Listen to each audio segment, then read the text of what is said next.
This is Sky Garden, and Mario Kart completely ruined it. The original version was solid, nothing insane, but it was challenging, full of tight turns, it had some really rewarding shortcuts. When it was brought to DS, it was toned down a bit, but it still felt faithful, and still took some skill to master. And then, it got remade in Mario Kart Tour. Yeah, this version is awful. This isn't just a small redesign, this might be the most drastically changed Mario Kart track in history. So let's break down every single change and compare it to how it originally played in Super Circuit and DS. First off, the most obvious change is that the road itself is different. In the original Game Boy Advance and DS versions, it's this bluish color, which looks really pretty. But in Tour and 8 Deluxe, it's this orange. A very unnecessary change, and I really do wonder why they would do something like this. But that's not the real problem. The real problem is the layout. The original part of the course stays mostly intact from Mario Kart Super Circuit. You just go straight and there's a left turn. I mean, it's pretty hard to mess this up. But after this is where we really start seeing the changes. Early on, there used to be a different shortcut. In 8 Deluxe, it's replaced with leaves, and they removed a jump to the right. In DS, they at least kept a ramp but made it way easier. Then you've got the next section. What used to be a sharper left turn is now much wider and easier to take. There's also a light turn with 2 jump pads in Super Circuit.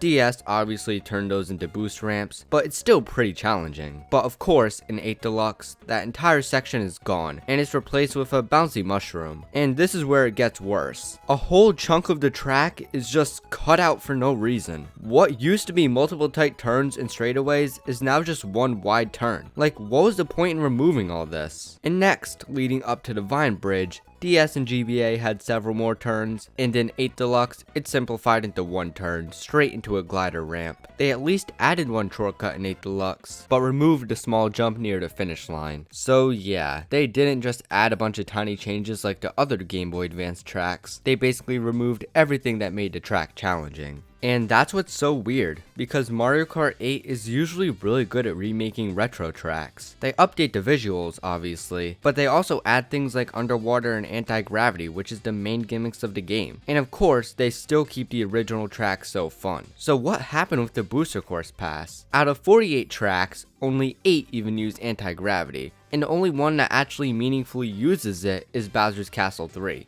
Which you can barely count as going on a wall. And yeah, it makes sense since he's reported from Tour, which didn't have anti-grav, but that's also the problem. It just feels like they put zero effort in with the Booster Course Pass. That's very evident with the early waves, of course. Now to be fair, some of the Tour remakes are actually really good. They still feel fresh, especially if you've played the originals a ton, so it's always refreshing to play tracks from the earlier games that were made more engaging and fun with new gimmicks. You can really see this with the SNES and GBA tracks. Bowser's Castle 3 is a great example. It looks way better than it ever has, even compared to Tour, and it proves that they can add meaningful mechanics like anti-gravity when they actually try, even though at its core, this track was just ported from Tour. But Sky Garden is a completely different story. If they had just remade the GBA or even a DS version instead of the weird mobilized Tour version, I feel like people wouldn't be as upset with it. Because what made the original track fun, the hard but rewarding shortcuts and tight turns, were removed because of Tour.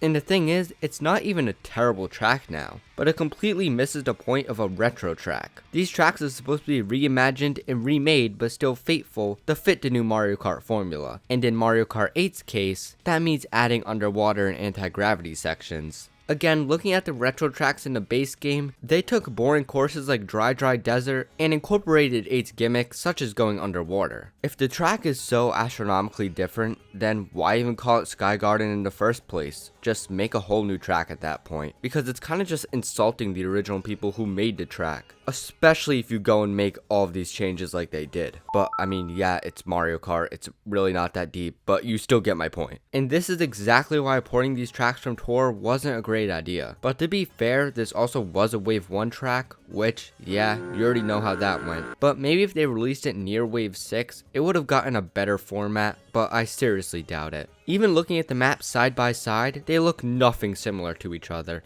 If you showed it to a random person, they'd think it's two completely different tracks. If they ever bring back Sky Garden, which I feel like they would because it's a pretty iconic Super Circuit track, I hope that they go back to the original layout. They have shown that they can remake Game Boy Advance tracks and keep them faithful. Even tracks in the same DLC like Boo Lake got a huge glow up, and even though some of the layouts were changed, it still plays just like the original. So I do have hope that Nintendo can bring back the original Sky Garden. I guess we all learned a valuable lesson. If it's not broken, then don't fix it. Oh yeah, obviously Tour removed this shortcut too, which I forgot to talk about. Are we really surprised at this point? Of course Tour and 8 Deluxe will remove anything that seems remotely fun in Sky Garden. So that's the story of the most changed Mario Kart track in history. I do wonder what Sky Garden's future will be, but I guess only time will tell. Hopefully Nintendo smartens up and uses the original layout next time. But thank you guys so much for watching the video. If you enjoyed, remember to like, comment, and subscribe. Leave down in the comments what you think of the new Sky Garden layout, and if you prefer over the old one. Become a channel member if you want to support the channel and get exclusive perks. And I'll see you guys in the next one. Peace.